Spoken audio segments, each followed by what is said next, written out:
Oke, kita lanjut ya ke tadi sampai sini.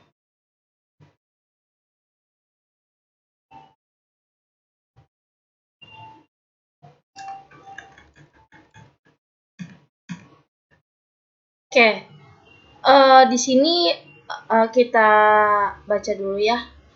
Nomor 3 yaitu konversi obligasi pada saat sebelum jatuh tempo.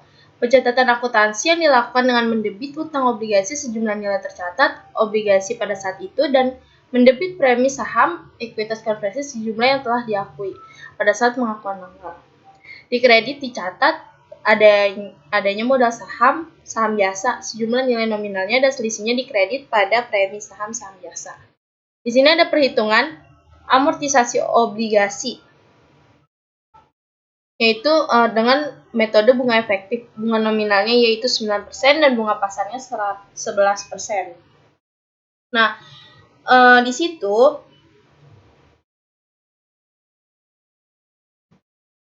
situ ada biaya bunga. Biaya bunganya didapat dari mana? Yaitu dari bunga pasar dikali nilai tercatat.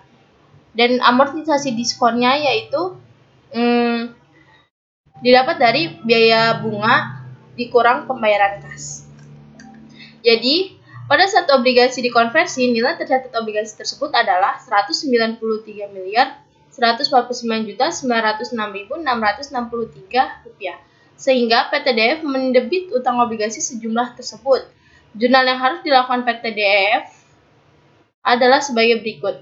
Didebit premi saham ekuitas konversi pada utang obligasi dan dikredit modal saham-saham biasa dan premi saham biasa. Pada saat konversi sebelum jatuh tempo tidak terdapat pengakuan keuntungan maupun kerugian. Sejumlah premi saham ekuitas konversi yaitu 14.783.588.071 rupiah ditransfer ke akun premi saham biasa. Yang keempat yaitu pembelian kembali sebelum jatuh tempo. Pendekatan dilakukan dengan menentukan nilai wajar komponen utang dari obligasi konversi pada tanggal tersebut dan mengurangkan nilai tersebut dari nilai wajar obligasi konversi yang dikeluarkan termasuk di dalamnya komponen ekuitas untuk menghitung nilai dari komponen ekuitas. Setelah ini maka perbedaan antara nilai pasar komponen utang dengan nilai buku komponen utang merupakan laba atau rugi pelunasan. B. Perbedaan antara nilai pasar yang mengandung komponen utang dan komponen ekuitas dengan nilai pasar komponen utang merupakan pengurang dari ekuitas. Ini ada contoh lagi, pembelian kembali obligasi konversi.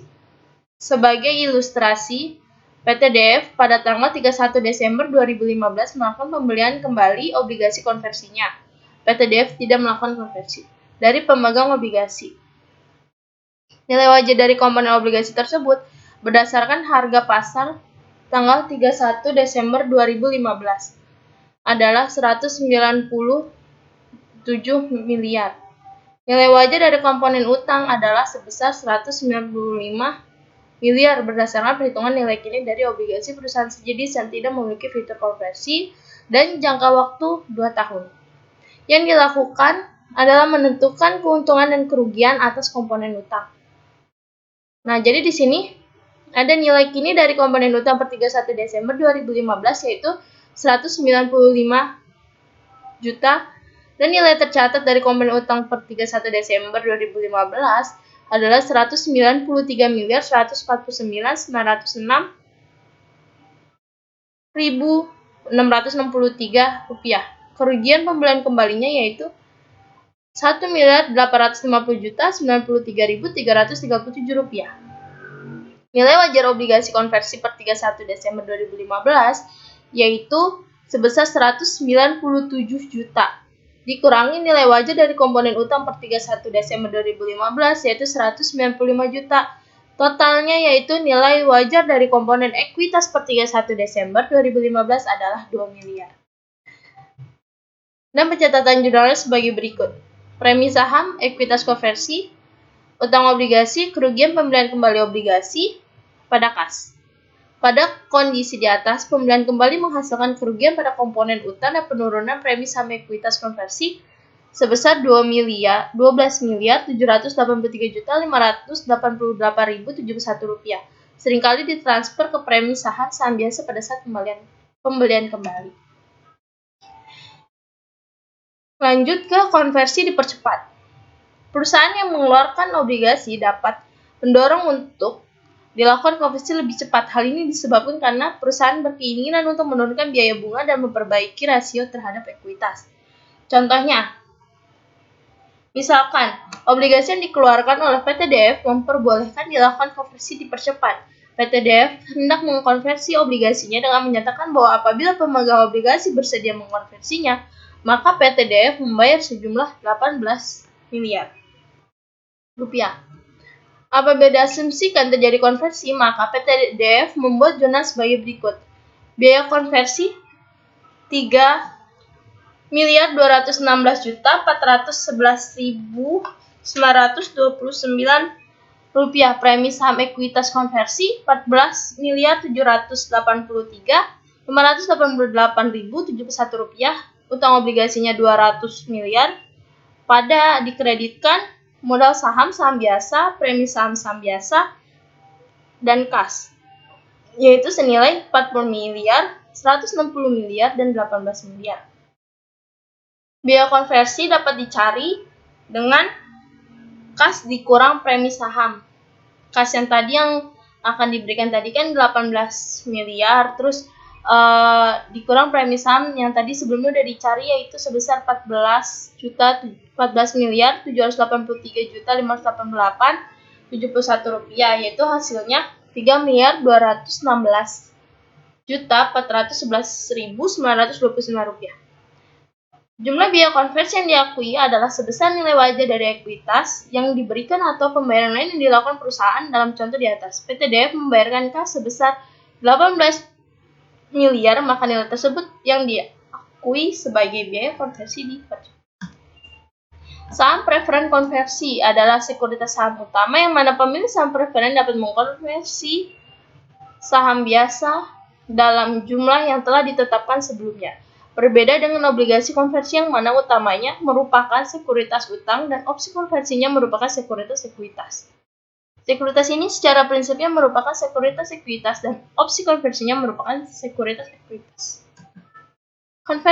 Kompensasi saham, yaitu definisinya adalah kompensasi berbasis saham adalah imbalan yang diberikan perusahaan kepada pemasok barang atau jasa yang dapat mencakup pihak karyawan dan non-karyawan, yang mana kompensasi tersebut berbentuk saham atau pengakuan kewajiban yang jumlahnya ditentukan berdasarkan pada harga saham atau instrumen ekuitas perusahaan.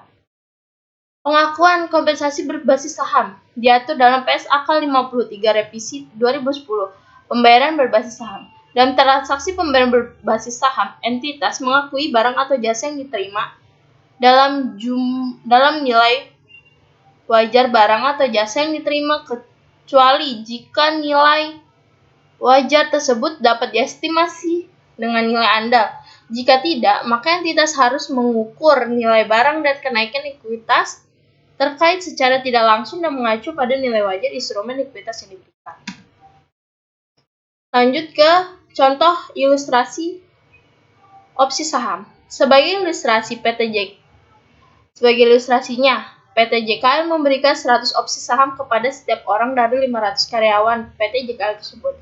Setiap pemberian tersebut mensyaratkan bahwa karyawan tetap bekerja pada PT JKL selama 3 tahun mendatang. PT JKL ini mengestimasi bahwa nilai wajar setiap opsi saham adalah Rp15. Atas dasar probabilitas rata-rata tertimbang, PT JKL mengestimasi bahwa 20% karyawan akan berhenti dalam periode 3 tahun dan karena itu melepaskan hak mereka atas opsi saham. Jika segala sesuatu berjalan sesuai dengan apa yang diharapkan, PT JKL mengakui jumlah selama periode vesting untuk jasa yang diterima sebagai imbalan atas pemberian opsi saham.